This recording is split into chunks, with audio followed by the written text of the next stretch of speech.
Alhamdulillahirabbil alamin wa bihi nasta'in wa ala umuri dunya waddin wa ala alihi washabihi ajmain amma ba'du.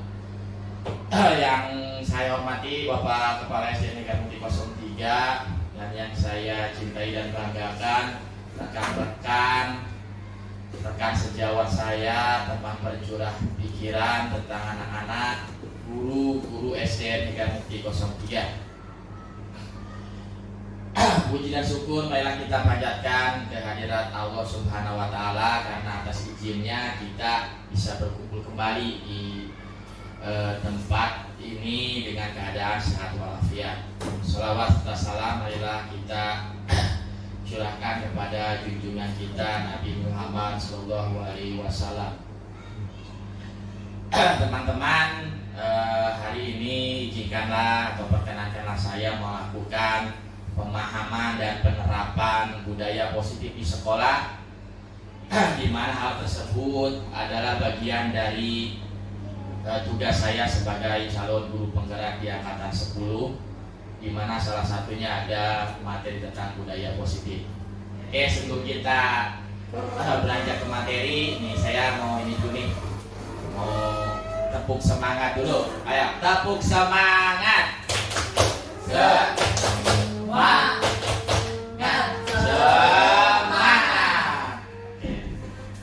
Hai hai hai. Halo halo halo. Hai. Terima kasih. Oke teman-teman, seperti di layar proyektor ini, hari ini saya akan melakukan diseminasi dalam bentuk presentasi, yaitu pemahaman dan penerapan budaya positif di sekolah. Perkenalkan, nama saya Didi Kusnadi yang diapit oleh pengajar praktik Bapak Rondi dan juga Bapak Roni Rodiana selaku fasilitator. Sekarang ada pertanyaan di benak kita, apa itu budaya positif? Nah, dikutip dari buku menatap guru penggerak karya Yasser A. Amiruddin, budaya positif di sekolah adalah suatu kebiasaan yang disepakati bersama untuk dijalankan dalam waktu lama. Ketika sudah membudaya, maka nilai-nilai karakter yang diharapkan. Nah, jadi seperti ini Bu, budaya itu akan membentuk karakter. Budaya positif itu akan membentuk karakter. Jadi awalnya pembiasaan, kemudian menjadi budaya, dan akhirnya menghasilkan karakter. Kalau sudah membentuk karakter dimanapun anak berada, maka nilai-nilai kebaikan atau pembiasaan positif akan terbawa. Kemudian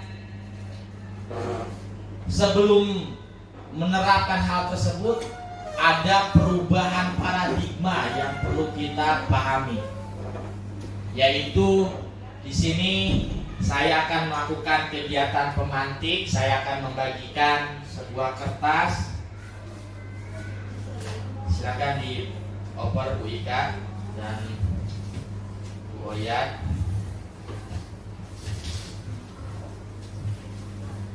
Nah, di sini ada pertanyaan. Tuliskan sesuatu yang paling berharga dalam hidup Bapak dan Ibu. Apa itu yang paling berharga? Bisa anak, bisa suami, bisa keluarga, bisa uang mungkin, bisa hal lain yang menurut Ibu paling berharga, mendapat prioritas yang paling utama oleh Bapak dan Ibu. Nah, sekarang kepalkan seperti pada gambar, kepalkan. Nah, sekarang saya akan membujuk Ibu. Misalkan bilang, Ibu Nani, tolong buka kepalan tangan Ibu dan berikan sesuatu yang paling berharga itu ke saya. Boleh nggak Bu Nani? Tidak boleh. Kalau begitu saya ancam Ibu, kalau Ibu nggak ngasihin, saya akan datengin ke rumah Ibu, bawa-bawa preman pasar dan bawa aparat buat membuka. Dikasih nggak Bu? Enggak, tetap Nggak mau? Oke, sekarang upah saya terakhir. Saya kasih uang 1 miliar, mau nggak itu dibuka diserahkan ke saya? Tidak boleh, tetap tidak boleh. Nggak mau juga. Nah sekarang dibaca apa sih yang sampai saya bujuk, saya ancam, saya bayar sampai nggak dikasih? Apa Bu? Coba dibaca, saya pengen lihat.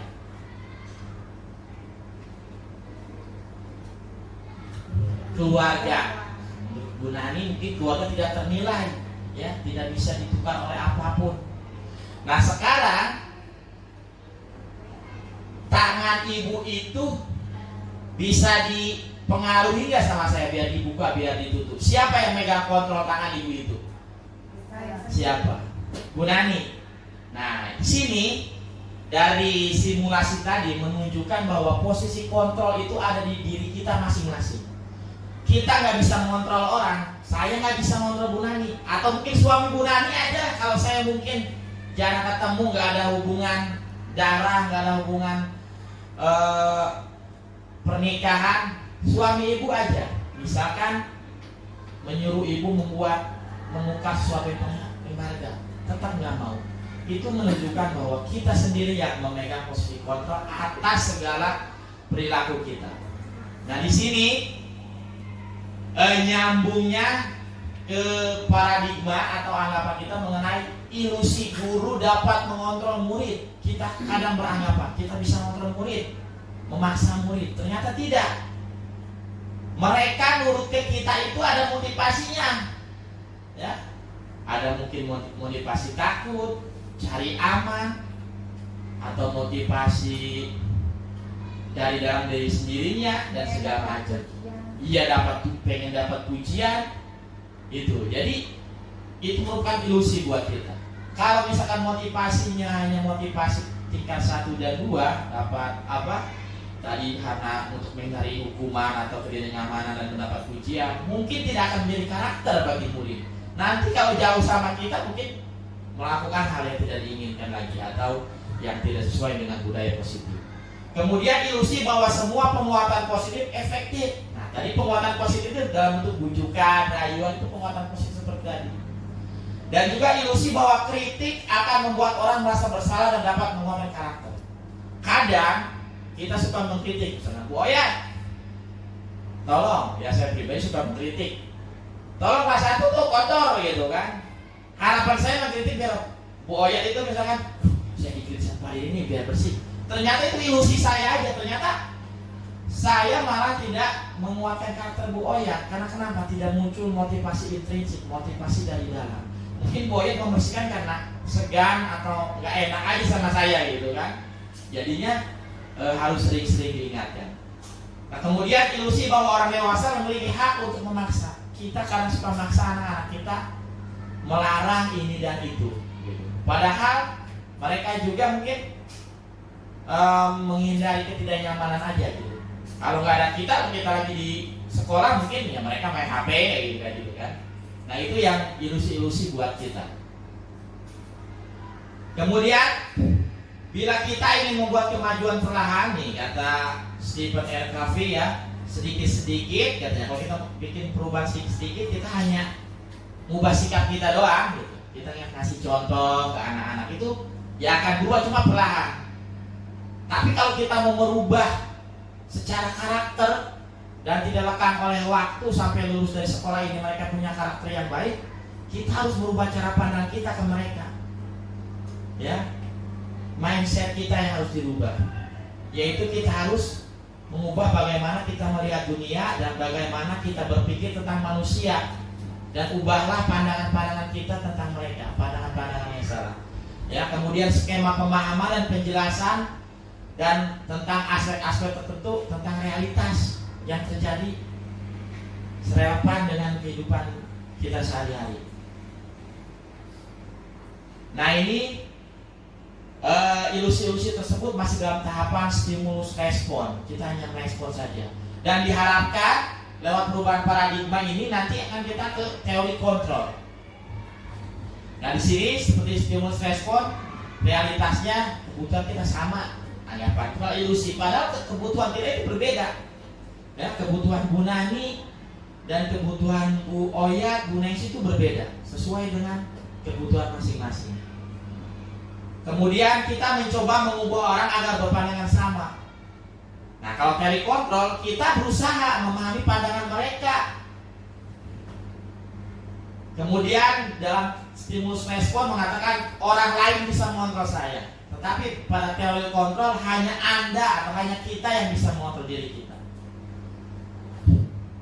Nah, kemudian ini ke disiplin positif. Nah, jika kita sudah memahami perubahan paradigma tersebut, perubahan pandangan tersebut, kita terapkan disiplin positif. Nah, di sini menurut Bapak pendidikan kita Ki Hajar Dewantara, di mana ada kemerdekaan, disitulah harus ada disiplin yang kuat. Jadi walaupun kita merdeka, walaupun kita bebas, disiplin itu harus perlu. Sesungguhnya disiplin itu bersifat self disiplin, yaitu kita sendiri yang mewajibkan kita dengan sekeras-kerasnya. Tetapi itu sama saja. Sebab jika kalau kita tidak cukup melakukan disiplin diri, maka penguasa lain yang akan mendisiplin kita lewat aturan-aturan. Contoh, kalau kita nggak pakai helm, Bu, ya. Kalau kita nggak disiplin pakai helm, ada penguasa lain dalam hal ini pihak kepolisian lalu lintas disiplinan kita. Nah, harapannya itu kita walaupun nggak ada polisi, kita kan wah di pasar ada razia, ayo pakai helm. Kalau nggak ada razia mungkin kita nggak pakai helm, cuma ke pasar. Padahal kalau kita sudah tumbuh disiplin diri, mau ke pasar atau mau beli ke warung aja kita pakai kendaraan harus pakai helm. Karena kalau musibah kita nggak ada yang tahu kan, gitu kan. Jadi kalau kita menghargai diri kita, kalau sudah tumbuh karakter menghargai diri kita, maka kemanapun kita pakai helm dalam berkendara. Ya bukan berarti kalau jalan pakai helm, ya. Jadi berkendara gitu. Jadi hal-hal yang kita tidak karena ada aturan, tapi karena kita menghargai diri kita. Nah, kemudian untuk anak-anak harus menanamkan nilai-nilai kebajikan universal.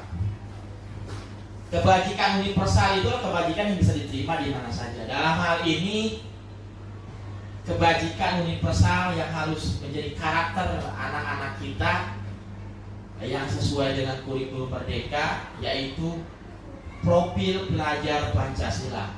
Yang pertama, beriman, bertakwa kepada Tuhan Yang Maha Esa dan berharap mulia.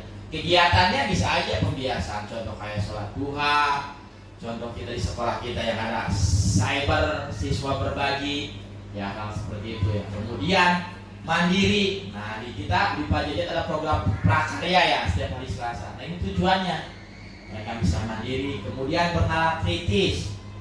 Ya, bernalar kritis itu programnya yang pernah kita lakukan adalah 15 menit sebelum membaca dan membahas sebuah isi buku. Biar anak-anak nanti berpikir kritisnya keluar dari dengan melakukan bedah buku. Dan kreatif. Ya, kreatif ini berbagai kegiatan project ya yang menghasilkan sesuatu yang bermanfaat. Kemudian bergotong royong. Nah, ini biasanya di kegiatan kita itu ada jumsih, Jumat bersih. Semua anak bergotong royong membersihkan sampah. Atau dalam kegiatan belajar mengajar ada pembentukan kelompok-kelompok, diskusi, membuat sesuatu secara bersama-sama, secara berkolaborasi, dan berkebinekaan global. Lupa apa sih berkebinekaan global? Jadi berkebinekaan global itu artinya si anak itu tetap memegang budayanya, dalam hal ini mungkin kodrat alamnya, tetapi tidak juga ketinggalan tentang perkembangan zaman, yaitu kodrat zaman. Nah, di sini positif menurut standar pendidikan nasional.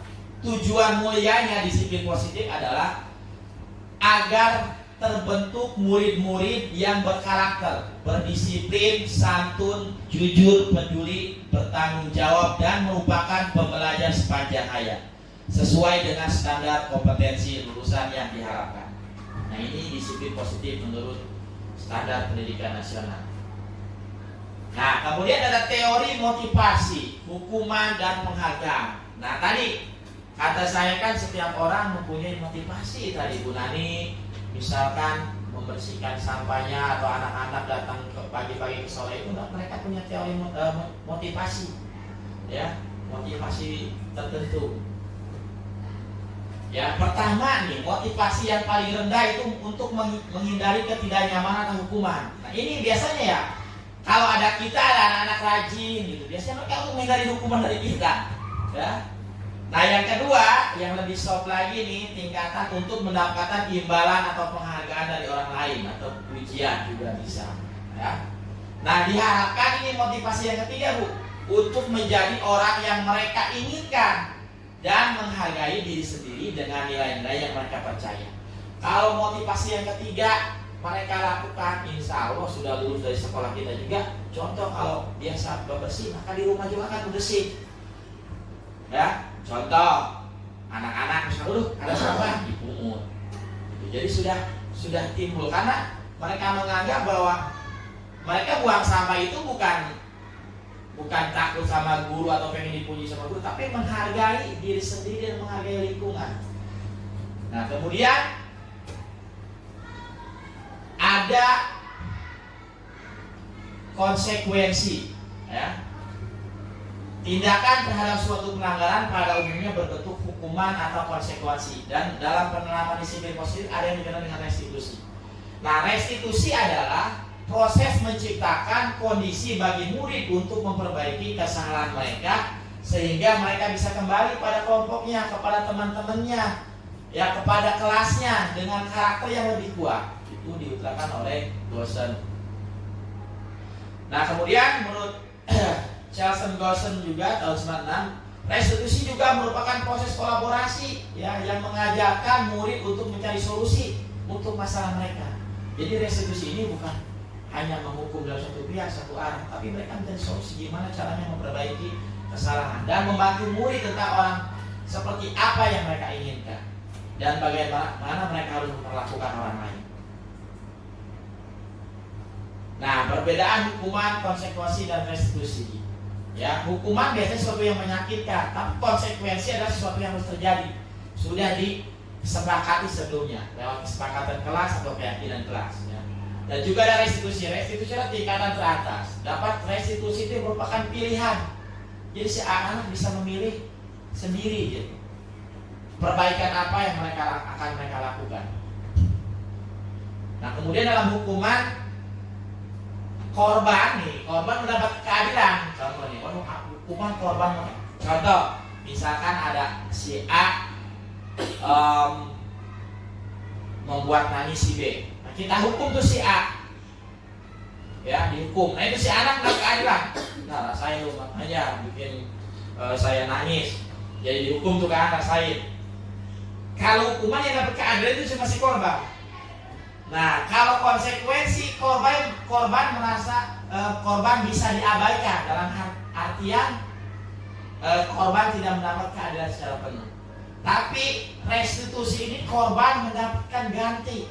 Dalam hal ini kalau misalkan si anak menyakiti, nanti secara ini si pelaku akan meminta maaf dan melakukan hal-hal pendekatan yang bisa diterima. Jadi hatinya itu enggak mendekal lagi, kalau bahasa Sunda, nggak dendam lagi. Atau kalau misalkan korbannya itu berupa materi, misalkan bukunya sobek, ini bisa diganti dengan kesadaran. Bahkan kalau misalkan si korban sudah merasa hatinya sudah enak, sudah ini, bahkan suka ada kata-kata, udah nggak apa-apa lah, nggak usah diganti, asal jangan diulangi lagi. Ada kata-kata seperti itu, ya. Jadi si korban dan si pelaku itu mendapatkan perlakuan yang bisa mereka terima. Selanjutnya, berdasarkan bagan tadi yang kita sajikan tadi, maka kita bisa menyimpulkan bahwa hukuman itu tidak terencana dan bersifat satu arah. Itu hanya guru ke murid saja. Bisa berupa hukuman fisik, ya, psikis. Kalau fisik tadi itu suruh lari keliling. Kalau psikis mungkin dengan kata-kata, ya.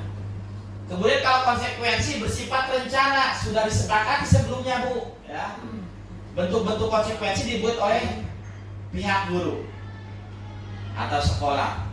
Kemudian ada restitusi. Kalau restitusi adalah proses menciptakan kondisi bagi murid untuk memperbaiki kesalahan mereka. Nah, restitusi ini perbaikan dari dalam diri sendiri dalam untuk memunculkan motivasi intrinsik.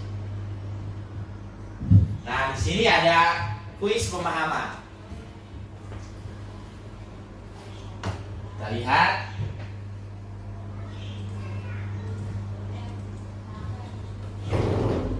Ini ada kuis pemahaman. Mari kita jawab secara bersama-sama. Nah, di sini mencatat 100 kali di buku dengan kalimat saya tidak akan terlambat lagi karena terlambat ke sekolah. Ini hukuman apa? Sanksi atau konsekuensi, Bapak Ibu? Sanksi. Coba sanksi. Betul ya, itu sanksi. Kenapa sanksi? Karena sebelumnya mungkin sudah disepakati sama anak itu, kalau telat nanti suruh nulis ya sekian baris gitu. Kemudian lari mengelilingi lapangan basket 2 kali, apa ini? Hukuman. Kita lihat hukuman. Betul, hukuman. Kali ini bersifat fisik ya. Nah selanjutnya membersihkan coretan yang dibuatnya di meja tulis, apa ini? Sanksi. Nah ini konsekuensi. Kalau kita merusak sesuatu kita harus memperbaikinya. Dan ini juga sepertinya sudah biasanya sudah disepakati bersama. Murid diminta untuk push up 15 kali karena tidak menggunakan masker, apa? Hukuman. Nah hukuman ini juga mengandalkan fisik ya. Selanjutnya menggantikan kertas tugas teman yang telah dicoret-coret. Sanksi.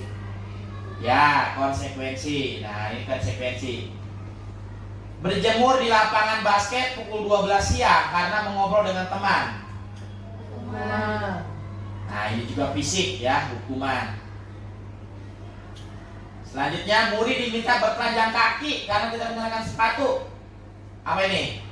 Hukuman. Hukuman, karena ini berupa fisik ya. Berdiri di depan kelas sambil mengangkat satu kaki. Hukuman. Betul, hukuman karena sudah menyasar fisik. Membersihkan tumpahan air di meja tulis karena tersenggol. Sanksi. Sanksi ya, karena ini bentuk tanggung jawab juga. Kehilangan 10 menit jam istirahat karena terlambat datang dan tertinggal. Konsekuensi, betul. Duduk bangku di pinggir lapangan pada jam istirahat tidak diizinkan bermain oleh guru piket karena mencederai temannya saat bermain lapangan. Hukuman apa sanksi nih? Sanksi. Coba lihat. Ya, benar sanksi ya. Ini apa nih? Ada lagi. Lari mengelilingi lapangan basket 2 kali karena terlambat 10 menit untuk pelajaran PJOK. Konsekuensi. Nah, ini kenapa konsekuensi? Tadi ada beberapa yang tentang lari-lari termasuknya hukuman. Ini kenapa menjadi konsekuensi? Kenapa? Ya, karena pada saat itu jam olahraga, jadi masih relevan kalau anak suruh lari. Tapi kalau jam pelajaran dalam kelas, kalau anak suruh lari itu tidak relevan. Jadi maksudnya ke hukuman fisik. Ya, terima kasih atas jawabannya. Nah, sebelum menerapkan hal tersebut kita harus juga membuat keyakinan kelas dengan melakukan kesepakatan dengan anak-anak, ya. Sebelum pembelajaran dimulai, biasanya di awal semester 1 kita harus menggunakan keyakinan kelas, ya.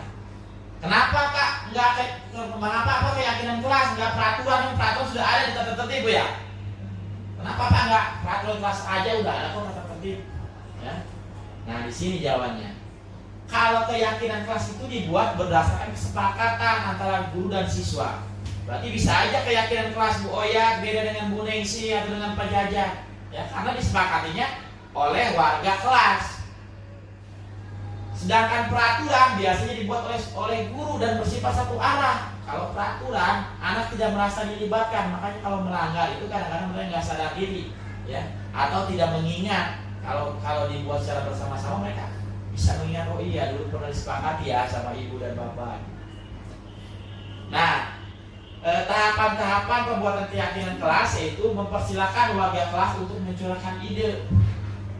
Ya, kemudian mencatat masukan tuh berapapun, mau ada 10, mau ada 15, ya. Nah, tapi nanti diganti kalimat negatifnya menjadi kalimat positif. Nah, kalimat negatif itu biasanya jangan, tidak boleh, gitu kalimat negatif. Contoh misalkan tidak boleh berisik.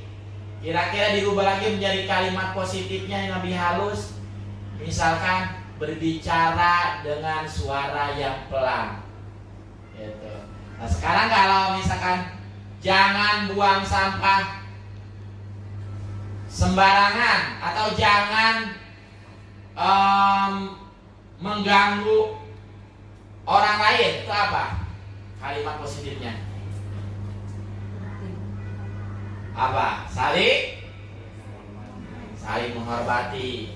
Kita saling menghormati atau warga kelas atau setiap siswa saling menghargai atau menghormati. Jadi dirubah kata-katanya dengan kalimat yang positif.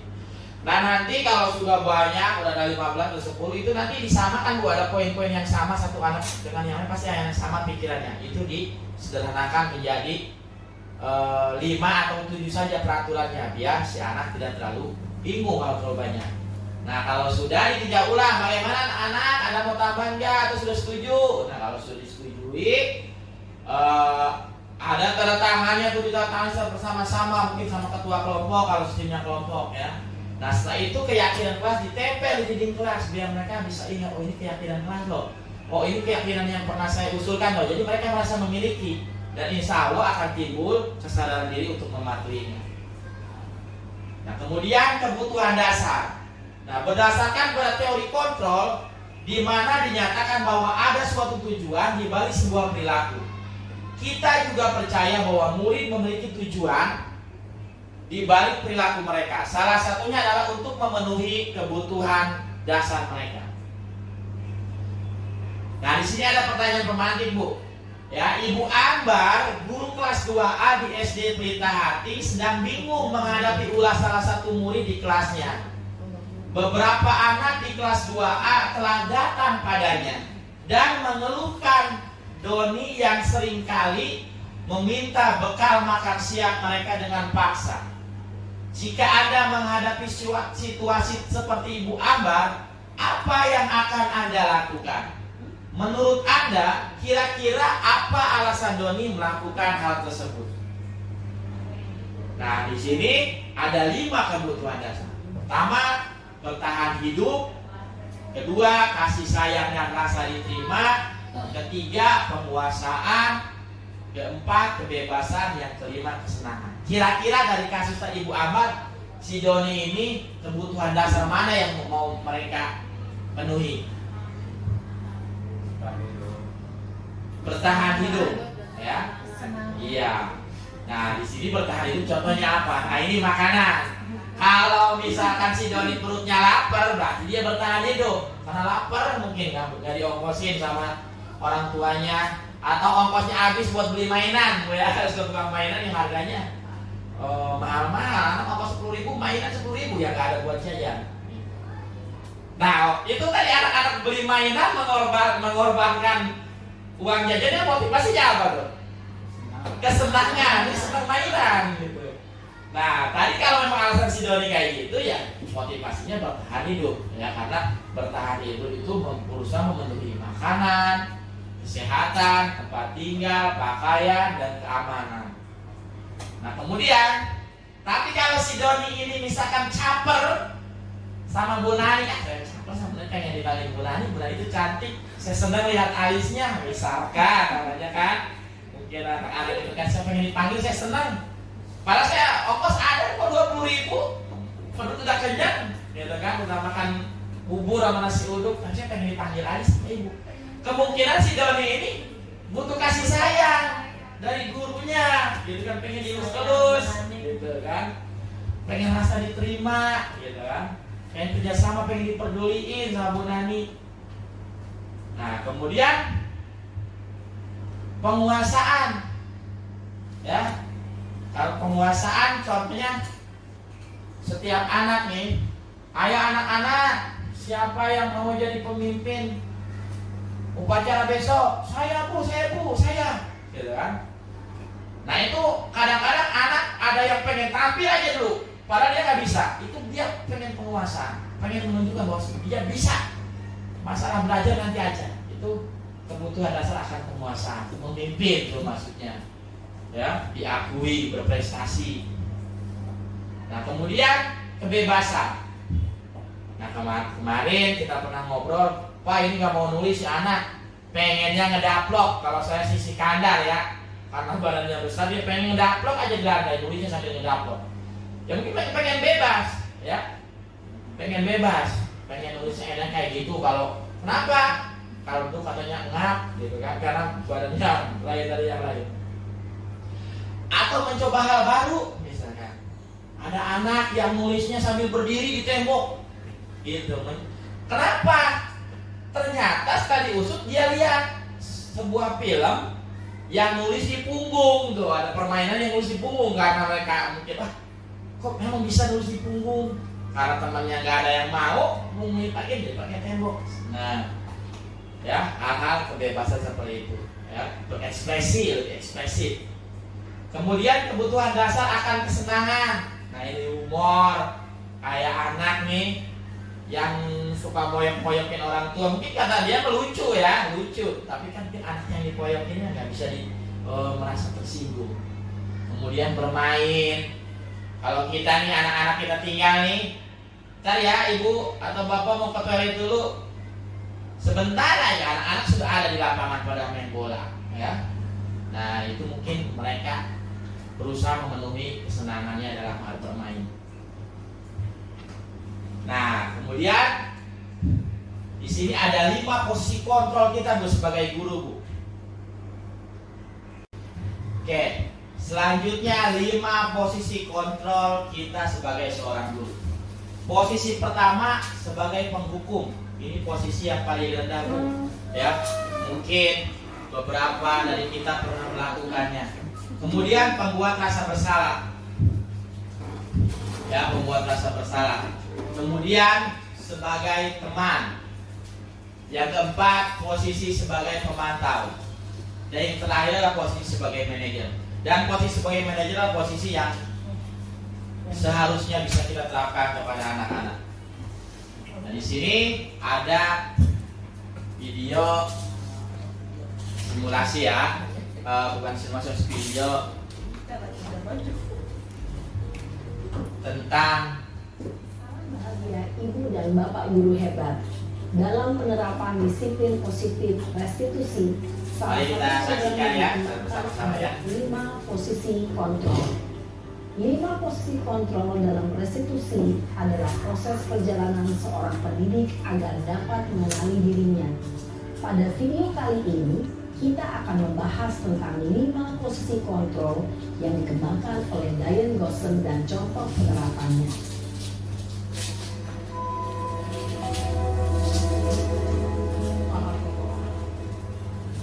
Lima posisi kontrol itu adalah: 1. Posisi penghukum. 2. Posisi pembuat merasa bersalah. 3. Posisi teman. 4. Posisi pemantau atau monitor. Dan 5. Posisi manajer. Untuk lebih memahami kelima posisi tersebut, mari kita saksikan kasus Naren yang terlambat hadir 20 menit di sekolah dan melihat bagaimana kelima posisi kontrol dalam menghadapi masalah tersebut.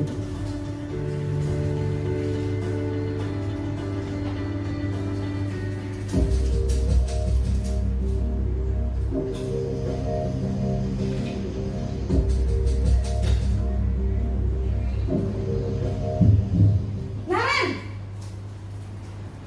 sini kamu.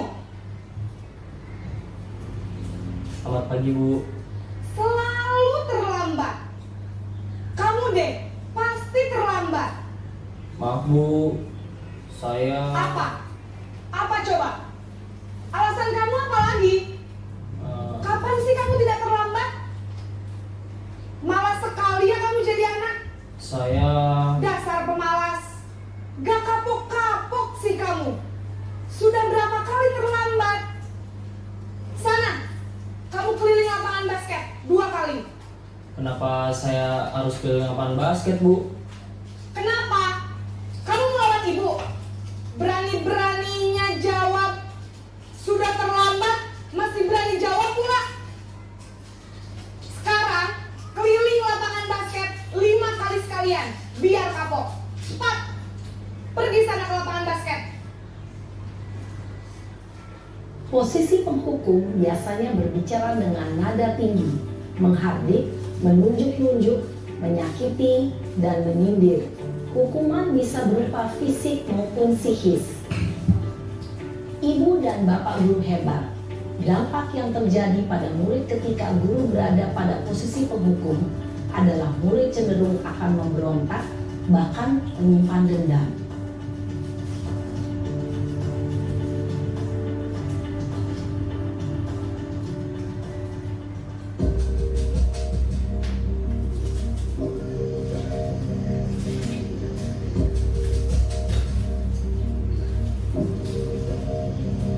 Naren,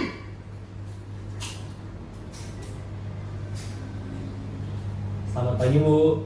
Naren, kamu kenapa terlambat lagi, nak?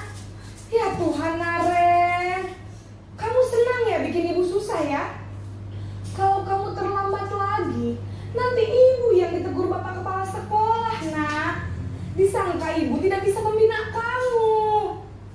Duh, gimana ini? Maaf, Bu.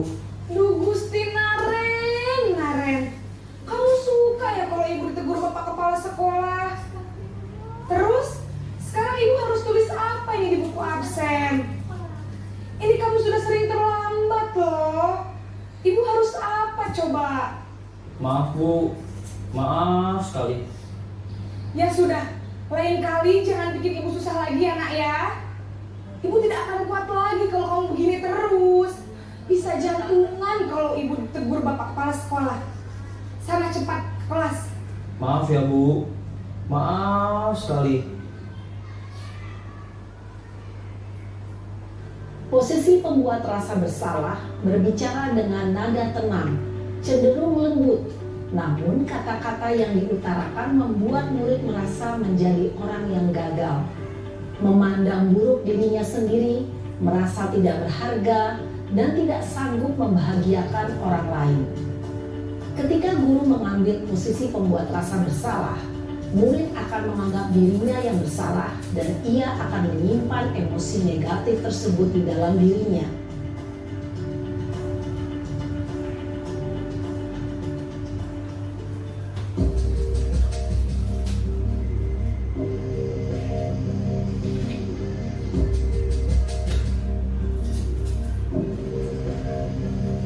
Naren,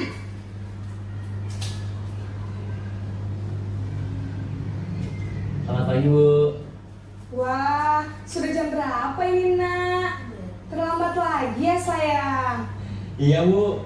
Habis ibu saya lupa bangunkan saya, Bu. Kamu malah menyalahkan ibu kamu. Kamu bukannya anak yang larinya paling kencang. Kok terlambat sih? Iya, Bu. Saya memang terlambat bangun tadi. Jadi, biarpun saya lari kencang, tetap gak kekejar, Bu. Ya sudah sana. Nanti lain kali larinya lebih kencang lagi ya. Biar gak terlambat lagi. Bikin seneng ibu. Demi ibu. Bisa kan? Bisa lah, Bu. Ya sudah sana masuk kelas. Ibu beresin urusan absen kamu. Kamu ini ada-ada saja.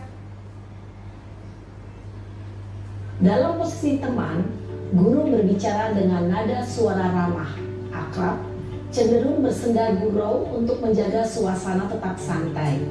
Murid akan merasa senang, aman, dan akrab dengan guru. Identitas yang tercipta adalah identitas sukses atau berhasil. Namun, perlu diingat, karena ini masih dorongan eksternal, maka ada faktor ketergantungan dari murid kepada orang tertentu. Di sini guru absennya, sehingga di lain waktu murid bisa berperilaku baik, namun hanya kepada orang-orang tertentu saja.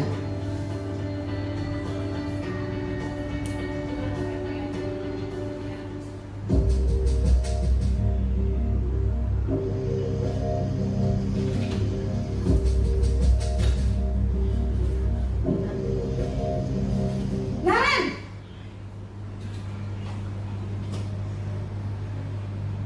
Selamat pagi, Bu. Naren, apa peraturan sekolah kita tentang jam berapa kita harus masuk sekolah, nak? Kita harus di sekolah jam 7, Bu. Iya betul, sekarang sudah jam 7.20. Naren sudah tahu konsekuensinya jika terlambat hadir. Paham Bu, saya harus tinggal kelas pas jam istirahat selama 20 menit. Iya benar, konsekuensinya demikian. Jadi nanti jam 9.30 pas istirahat, kamu harus tinggal di kelas, kerjakan tugas tambahan untuk ketertinggalan kamu, ya? Baik Bu. Posisi pemantau mengandalkan penghitungan atau data untuk mengontrol murid. Guru mengarahkan murid berdasarkan peraturan dan konsekuensi. Seorang pemantau menunjukkan bahasa tubuh dan ekspresi wajah yang datar dan cenderung formal.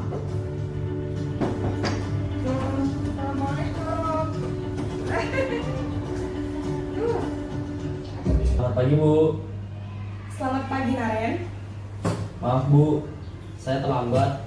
Iya, sekolah masuknya jam 7, sekarang sudah jam 7.20. Jadi sekarang bagaimana ini Naren? Maaf Bu, saya lupa setel alarm saya semalam. Baiklah, menurut kamu, keyakinan sekolah yang mana yang perlu kamu tingkatkan? Menghargai diri sendiri dan orang lain mungkin ya Bu. Setuju. Jadi, apakah Naren meyakini prinsip saling menghormati tersebut? Iya Bu, saya meyakininya. Apakah Naren bersedia memperbaiki masalah keterlambatan ini? Bersedia Bu. Bagaimana kamu akan perbaiki masalah keterlambatan ini? Saya akan coba untuk tidak lupa menyetel alarm saya Bu. Baik, kalau Naren lupa menyetel alarm di rumah, ada orang yang kira-kira bisa bantu mengingatkan tidak? Ada Bu, kakak saya, Kak Ema. Ada lagi selain Kak Emma? Selain Kak Ema, ada ibu saya. Baik, jadi yang mengingatkan Naren adalah Kak Emma dan ibu kamu ya? Kira-kira akan mulai setel alarm kapan nih Naren? Setelah pulang sekolah, akan segera saya lakukan. Baik, jadi Naren akan setel alarm untuk bangun besok pagi dan akan diingatkan oleh kakak dan ibunda Naren ya. Ada lagi yang mungkin perlu dilakukan Naren agar tidak terlambat bangun lagi?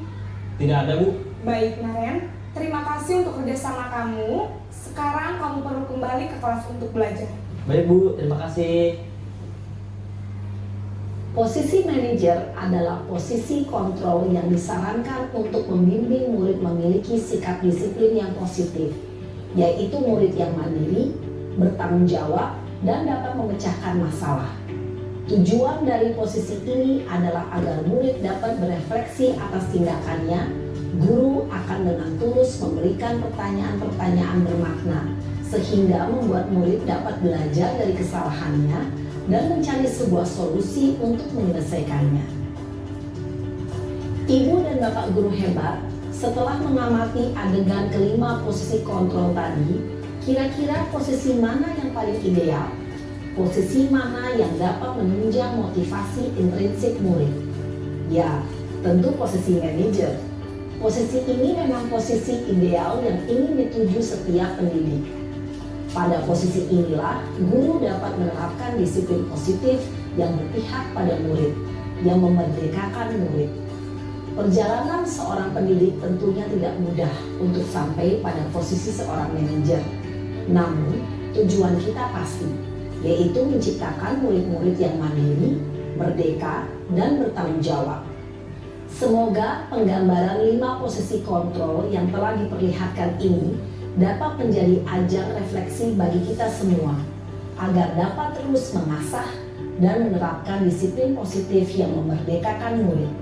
Mari terus berlatih dan bersemangat. Selamat menerapkan.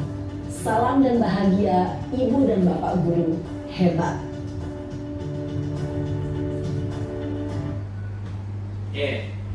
Itu tadi adalah video penjelasan mengenai 5 posisi kontrol. Menurut Ibu kira-kira posisi mana yang paling ideal atau yang seharusnya kita terapkan kepada anak-anak? Posisi yang mana Bu? Manajer. Sebagai manajer, ya. Posisi sebagai manajer itu akan menumbuhkan budaya positif terhadap anak-anak dan berpihak kepada mereka dan juga memerdekakan mereka.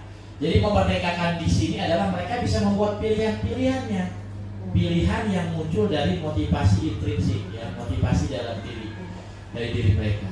Dan memang tidak mudah, ya, untuk menjadi posisi manajer tersebut. Tapi insya Allah kalau kita melakukannya dengan sepenuh hati dan konsisten, insya Allah kita bisa menjadi posisi manajer.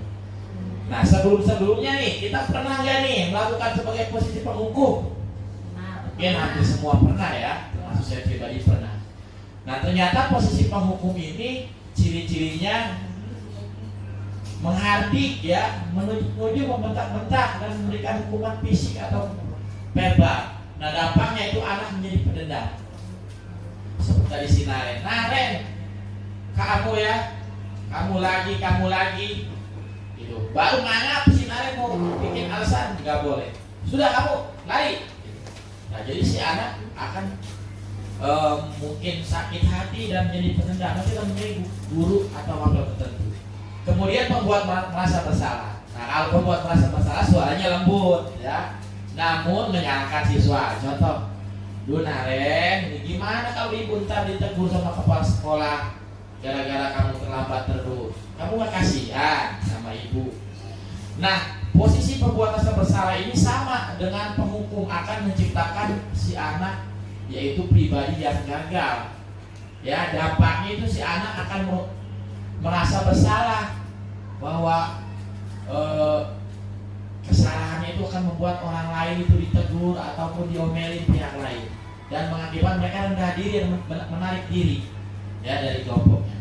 Nah, yang ketiga, mungkin kita juga pernah melakukannya dan kita merasa posisi tambahan ini posisi yang paling tinggi sebelum kita mengetahui atau menonton video tadi atau penjelasan materi-materi yang saya sampaikan. Sebagai teman nih, guru bersikap ramah, ya, kemudian cenderung bersenda gurau untuk menghangatkan suasana. Seperti tadi, kamu mau gimana? Nah, telat lagi nih, gitu. Nah, jadi dengan kata-kata yang si anak itu tidak merasa disalahkan, tidak merasa dihukum, tapi merasa dirangkul. Tapi ada dampaknya, Bu, ternyata. Jadi si murid ini bergantung pada satu orang aja. Karena itu tadi, karena motivasinya itu bukan berasal dari dalam diri, hanya karena misalkan Bu Ika, saya mah senang sama Bu Ika, baiknya sama Bu Ika aja, ya. Jadi membuat siswa tidak mandiri. Kalau diajar sama Bu Nani, saya nggak suka sama Bu Nani, gitu kan. Mungkin ada juga siswa kita yang kalau diajar sama yang lain nggak mau, ya, nggak mau, pengen sama Pak Jaja, sama Bu Nani. Nah, ini mungkin anak sudah menganggap kita sebagai temannya dan itu sudah bersikap teman. Cuma memang kan salah satu dampak negatifnya itu jadi ketergantungan, tidak mandiri. Nah, sebagai pemantau itu adalah bicaranya dan ekspresinya datar. Jadi berpatokan kepada aturan aja, gitu ya, datar. Identitasnya berhasil, jadi kita mengingatkan tentang aturan.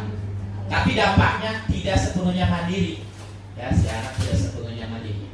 Nah, posisi ini sebagai manajer, suara netral, gitu kan, tercipta identitas positif, berhasil, dan kita melakukan pertanyaan-pertanyaan pemantik, dan seperti tadi pertanyaan pemantik, ya, mengajukan pertanyaan yang bermakna biar si anak bisa berpikir secara sendiri dan membantu siswa memecahkan masalah. Jadi tidak kita yang menawarkan solusi, tapi mereka sendiri kita gali, kita hanya menguatkan saja. Dan dampaknya si anak ini akan mandiri, ya, dan percaya diri memecahkan masalahnya sendiri. Nah, kemudian ada yang disebut segitiga restitusi. Ini materi terakhir yang disebut segitiga restitusi. Segitiga restitusi adalah suatu proses dialog yang dijalankan oleh guru atau orang tua agar dapat menghasilkan murid atau anak yang mandiri dan bertanggung jawab.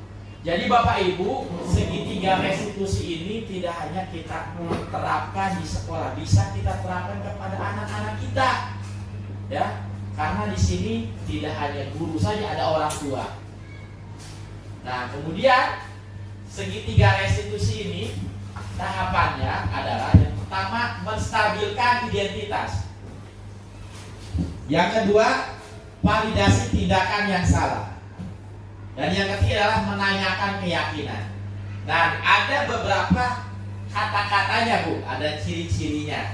Contoh, menstabilkan identitas adalah bagian yang paling dasar dari segitiga ini Bu. Ya, tujuannya untuk apa? Untuk mengubah identitas anak dari orang yang gagal karena melakukan kesalahan menjadi orang yang sukses.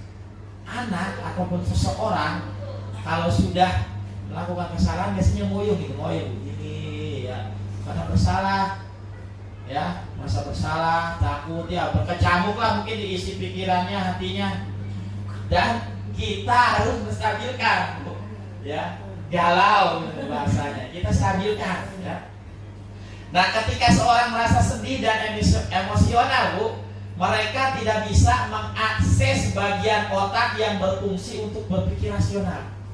Ya, kalau orang sedang emosional, kadang-kadang tindakannya itu tidak rasional. Nah, makanya kita stabilkan dulu. Nah, saat itulah kita harus menstabilkan identitas anak.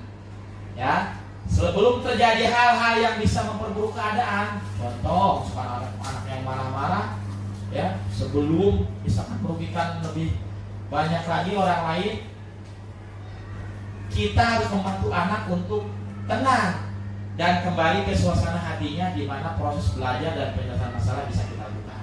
Jadi kita tenangkan dulu anak biar wejangan kita bisa diterima, ya, kata-kata kita bisa diterima. Kalau anak masih emosi nggak bakal lah diterima karena itu tadi bagian otak yang berpikir rasional nggak bisa diakses kalau orang sedang emosi. Nah, biasanya dengan kata-kata seperti ini Bu, contohnya, ya berbuat salah itu nggak apa-apa. Gitu. Kemudian nggak ada manusia yang sempurna, ya nak. Kemudian sama, saya juga pernah melakukan kesalahan seperti itu.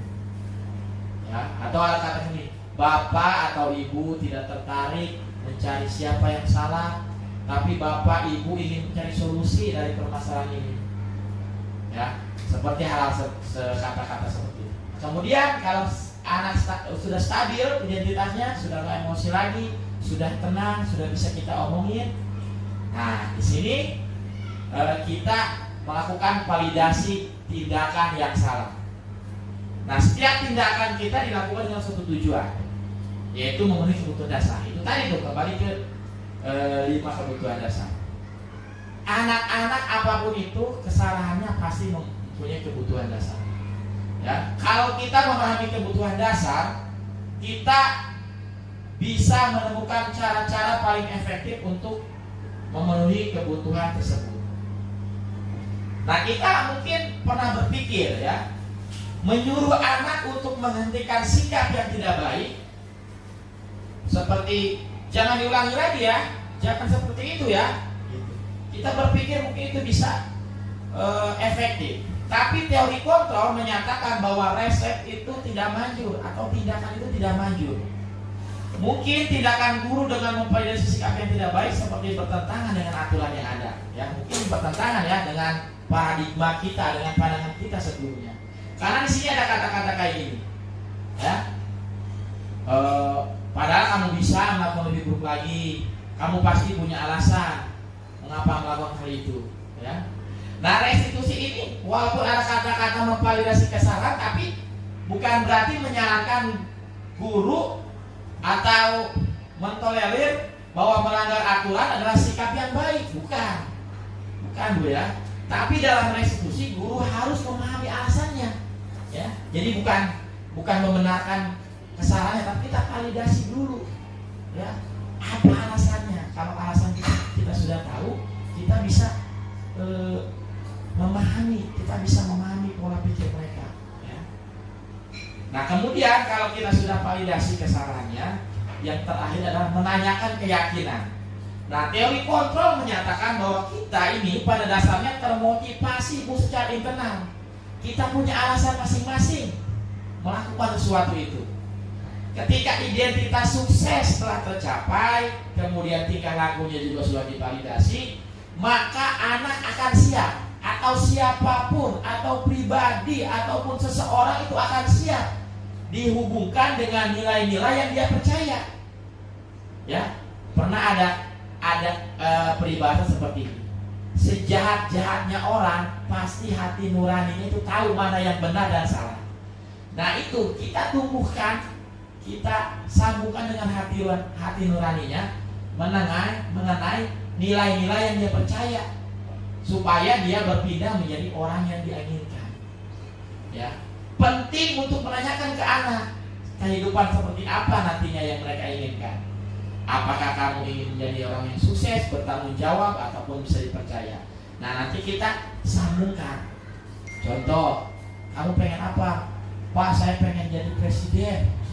Nah presiden itu harus bisa jadi dipercaya, harus bertanggung jawab. Masa jadi presiden kebiasaannya telat? Nanti kalau upacara Agustusan di istana kalau telat, gimana? Kamu kan nanti bikin orang tidak percaya lagi. Nah itu dihubung-hubungkan dengan pengen jadi apa sih mereka? Karena apapun pekerjaan di dunia ini memerlukan tanggung jawab. Tidak hanya presiden, pekerjaan sebagai sopir busway misalkan, itu harus bertanggung jawab, harus tepat waktu, harus disiplin. Nah kita akan hubung-hubungan kepada nilai-nilai kebajikan universal tersebut. Ya, karena biasanya kebanyakan anak akan mengatakan iya pada saat kita bilangin ya, pada saat kita melakukan tindakan normal. Tapi mereka tidak tahu bagaimana caranya menjadi orang seperti itu gitu. Kalau jadi presiden caranya gimana? Kemudian sikap-sikap apa yang menuntut ke arah sana? Perlu kita tanyakan. Nah, kata-kata yang digunakan biasanya kayak gini.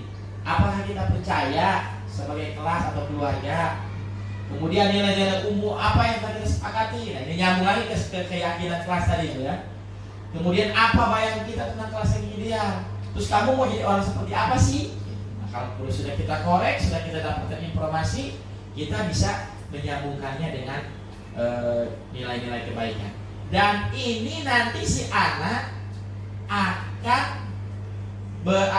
contoh misalkan si anak itu merusak buku si A atau merusak mainan si B, itu si anak dia akan menawarkan sendiri solusinya setelah kita lakukan penguatan. Jadi si anak bukan kita suruh gantiin bukunya, enggak, tapi mereka akan menawarkan. Nah, saya akan gantiin Pak, karena saya sudah merasa merusak barang orang lain, saya harus mengganti barang orang lain. Nah itu motivasi intrinsik yang muncul. Nah, kemudian di sini ada penerapan segitiga restitusi. Ya, ada videonya juga. Nah, di sini menstabilkan identitas tadi sudah dijelaskan. Nah, sekarang kita waktunya sharing dari ketiga nih yang menarik buat kita ya. Motivasi. Ada yang tiga apa motivasi? Yang pertama, motivasi anak itu pertama untuk menghindari hukuman. Yang kedua, mendapatkan pujian. Ya. Yang ketiga, motivasi yang paling tinggi apa? Adalah kesadaran bahwa mereka menghargai dirinya sendiri dan orang lain. Ya, motivasi untuk menghargai diri sendiri. Nah, kemudian 5 posisi kontrol. Yang pertama sebagai apa?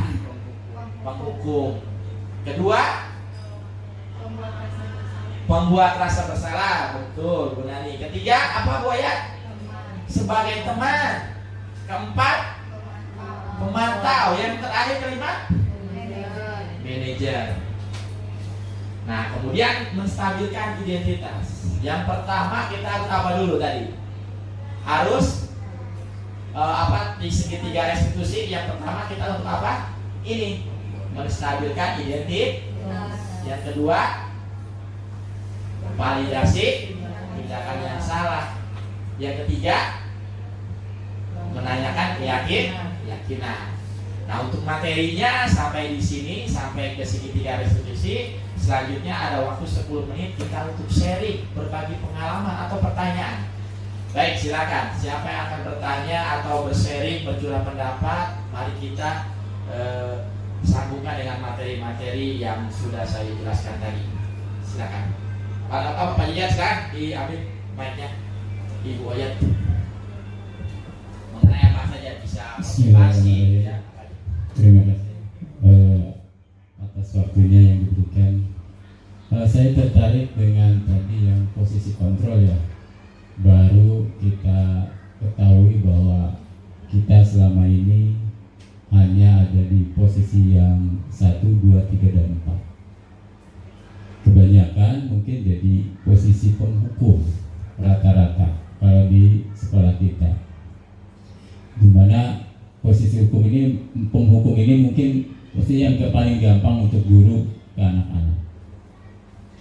Membuat anak bersalah juga ini mungkin di kita ada beberapa guru yang masih, tetapi untuk kedepannya mungkin kita perbaiki. Dari dengan adanya pemahaman seperti ini, saya harapkan kita selaku pendidik kedepannya, oh kita ini tahu ya, posisi kontrol guru itu ternyata ada 5, di mana posisi yang paling tinggi adalah posisi manajer, bagaimana kita mengelola suatu pendidikan. Tetapi ini ada suatu anak yang nanti kita akan persiapkan.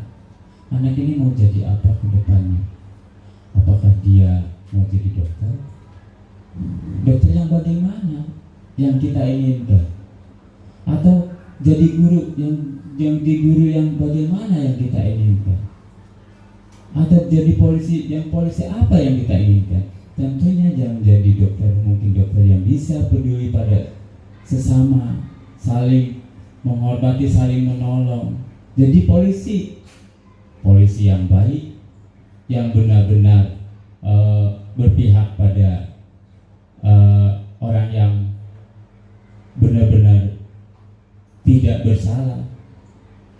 Itu mungkin kita bisa belajar dari 5 posisi kontrol ini. Di samping tadi ada yang namanya restitusi, segitiga restitusi, di mana kita harus bisa, insya Allah teman-teman dan kita semua mencoba untuk, kalau ada kasus-kasus kita harus menggunakan segitiga restitusi. Mungkin itu saja jadi sharing dari saya, atau apa ya, kiranya bukan sharing ya, hanya penguatan mungkin ya, penguatan buat teman-teman. Ayolah kita juga bisa, yang lain bisa, mengapa kita nggak bisa? Gitu.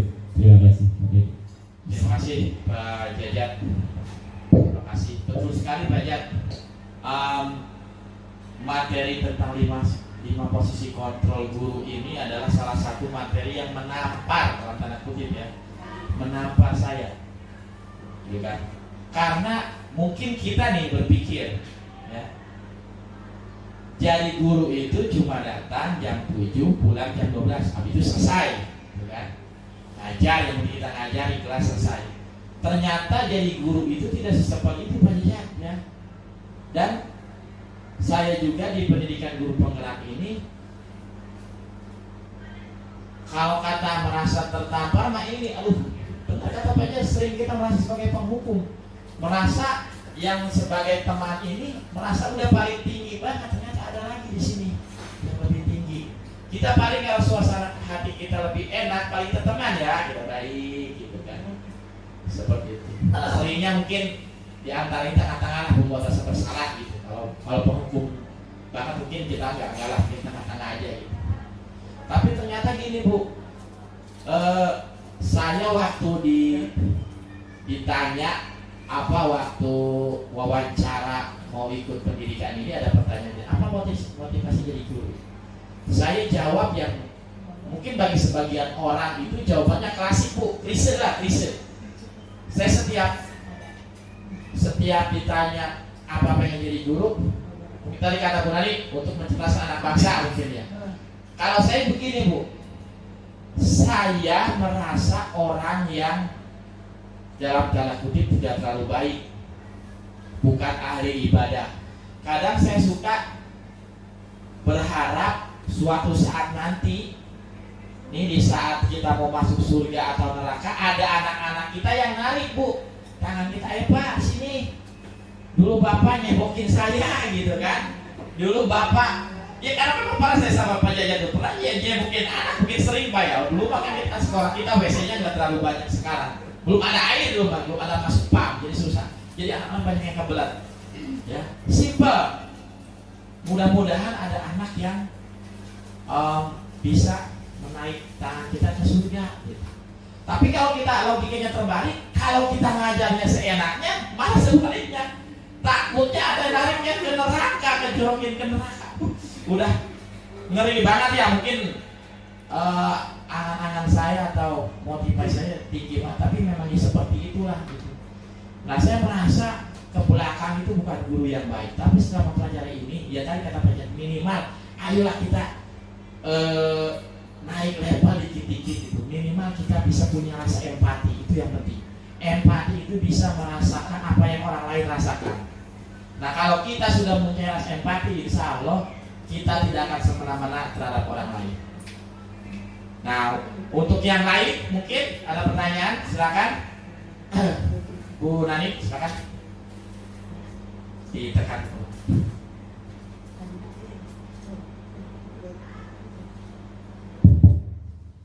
Nah, silakan.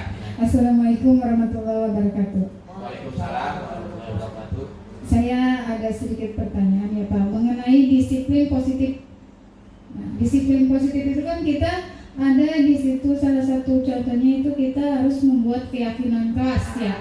Nah, di dalam keyakinan kelas itu apa dampak positif untuk kita sebagai guru gitu? Dampak positif dari kita harus mempunyai keyakinan kelas sebelum memulai tahun ajaran baru di KBM tahun ajaran baru. Nah,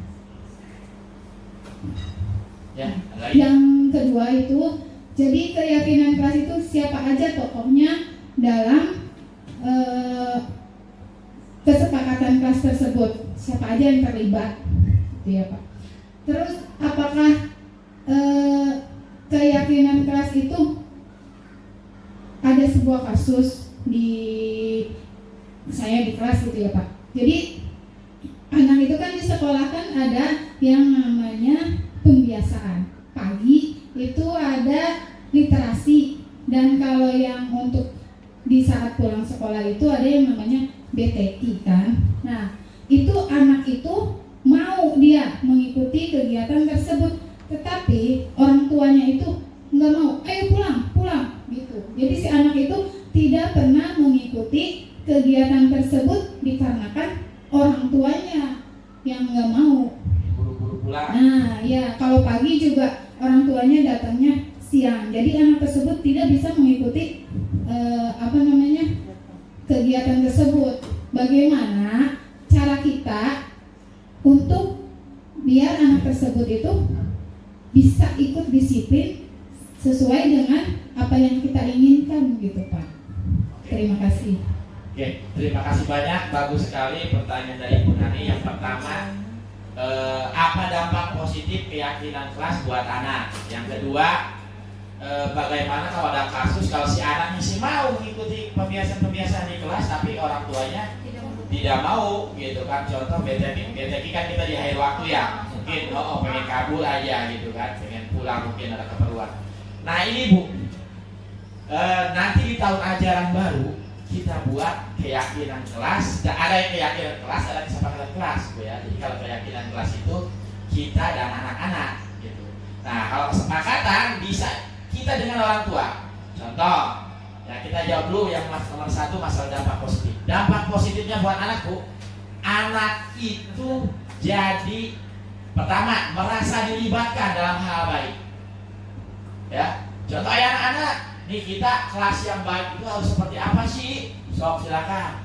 Harus bersih Bu, gitu. Bu ada chicken di mana aja di kotak meja, gitu kan? Ya, tulis berarti.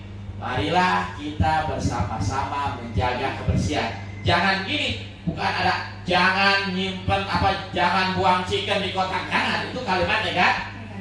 Harus karena keyakinan kelas harus seperti positif, itu dirubah jadi bersama-sama marilah kita jaga kebersihan, gitu kan?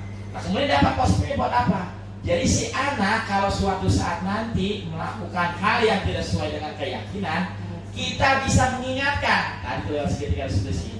Misalkan namanya si Jahra misalkan. Jahra masih ingat enggak tindakan Jahra ini nyimpen jajar atau chicken, tulang chicken di kotak itu kira-kira melanggar keyakinan kelas apa? Oh iya Bu, melanggar keyakinan kelas yang ini tuh di tembok tuh yang nomor 3, tidak menjaga kebersihan atau kita harus menjaga kebersihan bersama-sama. Nah, jadi si anak udah tahu sebelum kita, kamu itu seperti ini ya, kamu itu melanggar amanah. Mereka udah tahu karena mereka sendiri yang buat, gitu kan? Kalau mereka merasa dilibatkan, maka mereka punya tanggung jawab walaupun belum sepenuhnya ya. Tapi kalau dari kelas 1, kelas 2 kalau sudah terbiasa dengan keyakinan kelas, insya Allah kelas 6 sudah terbiasa. Ya udah tahu keyakinan kelas. Jadi kayak diingetin tiap tahun, gitu. Dari kelas 2 buat keyakinan kelas mungkin akan berbeda lagi nanti poin-poinnya. Nah kemudian kasus yang nomor 2, nah ini Bu, orang tua juga gitu. Mereka berbuat semena-mena mungkin awalnya karena tidak ada peraturan seperti itu. Nah mulai tahun ajaran baru ini kelas 1 pun nanti ada tanda tangan di atas materai. Jadi ya kesepakatan. Contoh anak setiap hari Sabtu harus dibawain bekal makanan gitu. Jadi kalau mereka anggap udah ada hitam di atas putihnya, dan kita pampang tuh di grup WA kelas.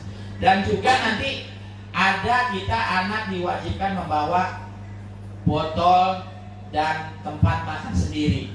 Karena di tahun ajaran baru kita ada program sekolah bebas sampah plastik dan styrofoam.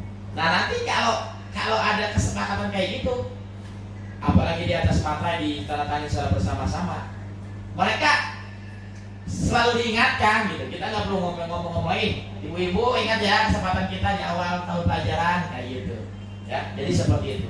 Jadi mungkin tadi anak pengen ngajak karena tadi nggak ada kesepakatan sebelumnya Bu. Gitu. Jadi mungkin paling mentaunya kalau mereka tidak mau mengikuti kesepakatan kita, ya silakan cari sekolah yang peraturannya tidak terlalu seperti kita. Jadi biarkan mereka sendiri. Oke, ya karena sudah ada juga. Terima kasih ya.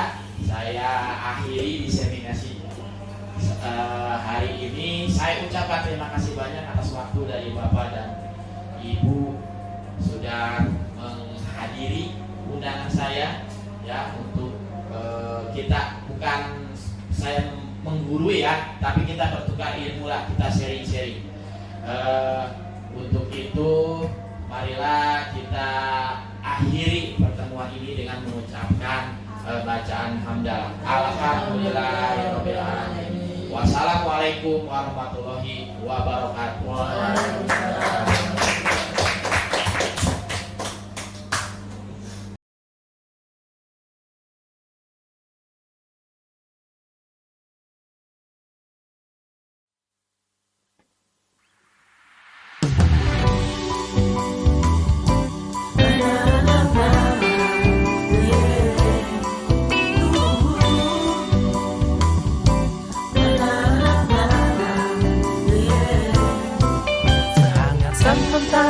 Secerah sang pelangi, sambutlah kami sang pengubah negeri. Guru bergerak pasti, berbagi dan mengabdi, religi dan mandiri, solusi untuk negeri.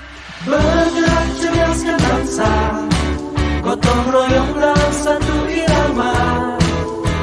Merdeka belajar siswa, cerdas dan berkarakter Pancasila.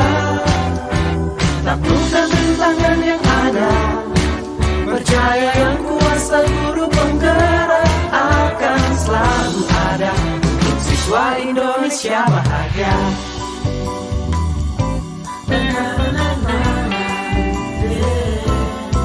Sehangat sang mentari, secerah sang pelangi, sambutlah kami sang pengubah negeri. Guru penggerak pasti, berbagi dan mengabdi, religi dan mandiri, solusi untuk negeri.